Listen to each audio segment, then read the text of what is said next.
Prosedur ini menerangkan langkah-langkah untuk melengkapkan pendaftaran organisasi dalam portal Lindung Kerjaya dengan tepat dan lengkap. Setelah semua fail berjaya dibuat naik, klik butang teruskan. Klik pilih untuk memilih jenis syarikat yang akan didaftarkan. Masukkan nama syarikat sebagai nama komersial organisasi.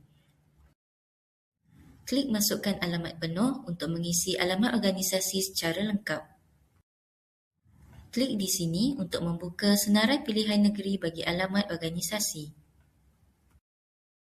Klik di sini untuk membuka senarai bandar dalam wilayah Persekutuan Kuala Lumpur. Klik di sini untuk membuka senarai poskod bagi kawasan yang dipilih. Klik pautan laman web untuk memasukkan alamat laman web organisasi. Klik di sini untuk membuka pilihan pengesahan mempunyai akreditasi. Masukkan maklumat pengurusan dalam ruangan yang disediakan. Masukkan maklumat butiran kewangan di dalam ruangan yang disediakan. Masukkan maklumat keupayaan kewangan syarikat. Klik butang nisbah autokira untuk melihat pengiraan automatik nisbah kewangan syarikat.